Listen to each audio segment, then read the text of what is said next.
एक खूबसूरत गांव में मोहन नाम का एक गरीब आदमी रहता था जो बहुत मेहनती था। एक दिन मोहन खेतों में काम कर रहा था कि तभी खेत का मालिक आता है और गुस्से में उसे काम से निकाल देता है। सीता जो मोहन की पत्नी है, वह परेशान होकर मोहन से कहती है, मोहन, हम कब तक ऐसे ही भूखे रहेंगे? हमारे घर का चूल्हा सिर्फ 15 दिन जलता है, बाकी दिन भूखे सोना पड़ता है।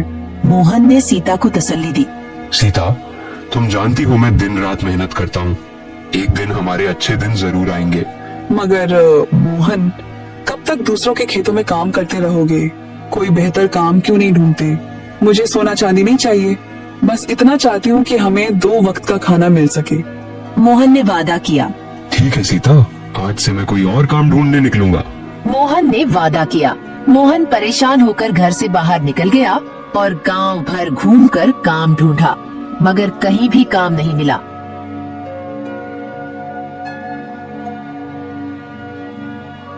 आखिर में वह मुखिया के पास गया। मुखिया एक अच्छा आदमी था।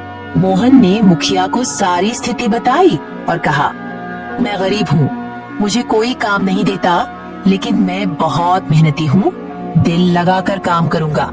मोहन, मैं जानता हूँ कि तुम बहुत मेहनती हो।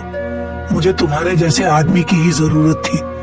तुम मेरे सब्जी के खेत पर काम करो। तुम्हारे बुरे दिन अब खत्म हो गए। शुक्रिया मुखिया जी, मैं ईमानदारी से काम करूंगा। मोहन ने शुक्रिया अदा किया और काम शुरू कर दिया।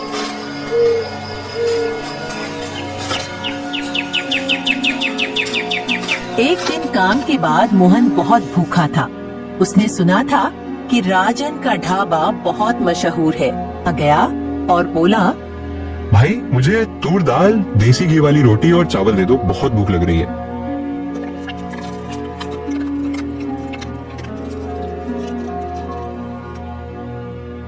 मोहन ने पेट भर के खाना खाया और पूछा, भाई कितना पैसा हुआ?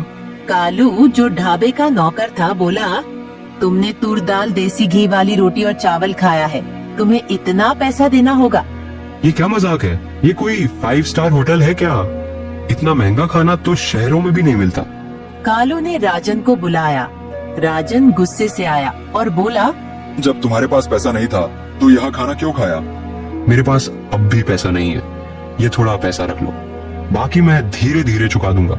यहाँ सिर्फ पैसों से खाना मिलता है, गरीबों की कोई इज्जत नहीं होती। तुम जैसे लोग सिर्फ भीख मांगने लायक है। राजन ने गुस्सा करते हुए मोहन को बेइज्जत किया और जोर से धक्का दिया। मोहन रोते हुए अपने घर गया। सीता ने उसकी हालत देखी तो परेशान होकर बोली, मोहन, तुम परेशान क्यों हो? तुम्हें किसी ने कुछ कहा है क्या? राजन और विजय ने मुझे बातें सुनाई, सिर्फ इसीलिए क्योंकि मैं उनका महंगा खाना अफोर्ड नहीं कर सका। मेरी यह गरीबी मुझे जगह जगह जलील करवाती है। मोहन, मैं चुप नहीं बैठूंगी। हम मुखिया के पास उनकी शिकायत लेकर जरूर जाएंगे।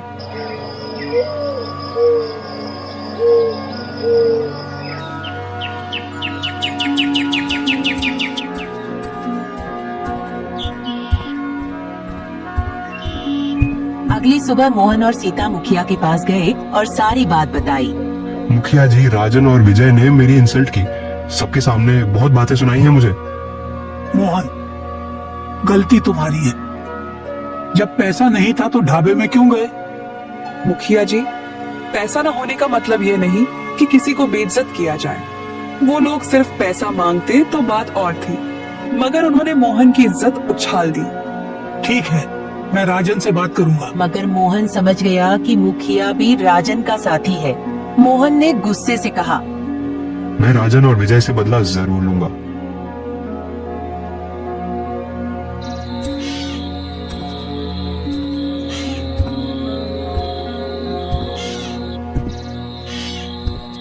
रात को मोहन गुस्से में जंगल की तरफ चला गया।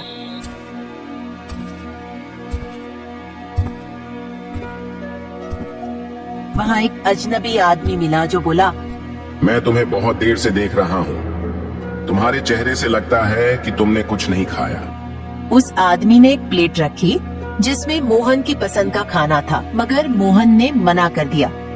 भाई, मैं बिना पैसों के तुम्हारा खाना नहीं खा सकता, मेरे पास तुम्हें देने के लिए कुछ नहीं है। उस आदमी ने मुस्कुराकर कहा, मैं तुमसे पैसा नहीं मांग रहा, पहले खाना खाओ फिर बताओ क्या बात है। मोहन ने खाना खाया और सारी कहानी सुनाई। फिर उस आदमी ने कहा, मैं तुम्हारी मदद करूंगा। यह एक जादू की थाली है। इसके सामने जो भी खाने का नाम लोगे वह इसमें आ जाएगा। मगर याद रखना, अगर तुम एक प्लेट का 10 रुपए से ज्यादा पैसा लोगे तो यह जादू खत्म हो जाएगा। शुक्रिया भाई, ये तो एक चमत्कार है। मोहन ने शुक्रिया अदा किया और घर गया। उसने सीता को सब कुछ बताया। सीता हैरान हो गई मगर खुश भी थी। मोहन ने अपने घर के बाहर ही एक नया ढाबा बना दिया। जादू की थाली से हर तरह का खाना निकलता और सिर्फ 1 रुपए में मिलता। गांव भर के लोग खुश हो गए। गरीब लोग भी अच्छा खाना खाने लगे। चाचा, सिर्फ 10 रुपये की प्लेट है जिससे आप जो चाहे पेट भरकर खा सकते हैं।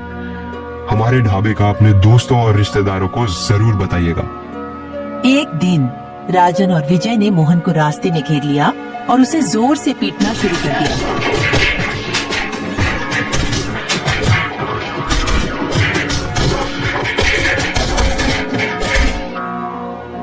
दर्द से कराहते हुए मोहन ने सब कुछ बता दिया।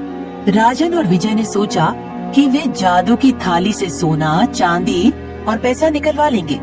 मगर जब उन्होंने प्लेट के सामने माल और पैसा मांगा तो कुछ भी नहीं निकला। विजय बोला, लगता है ये सिर्फ मोहन की बात सुनती है। यह देखकर राजन और विजय परेशान हो गए। राजन ने कहा, अगर मोहन का ढाबा चलता रहा तो हमारा ढाबा बंद हो जाएगा। दोनों ने मोहन की तफ्तीश शुरू की मगर कुछ समझ नहीं आया। दोनों ने एक और चाल चली। हम मोहन के खाने में जहर मिला देते हैं, फिर उसका ढाबा बंद हो जाएगा। अगली सुबह दोनों ने मोहन की जादू की थाली में जहर मिलाने का प्लान बनाया। मगर इससे पहले कि वे जहर मिलाते, मुखिया पुलिस लेकर आ गया और दोनों को गिरफ्तार करवा दिया। मुखिया ने कहा, तुम दोनों मोहन के खाने में जहर मिला रहे थे, तुम्हें सजा मिलेगी। राजन और विजय जेल चले गए। मोहन का ढाबा और भी मशहूर हो गया। अब हर कोई वहाँ सिर्फ 1 रुपए में पेट भर के खाता था और आज भी मोहन का 1 रुपए वाला ढाबा चल रहा है।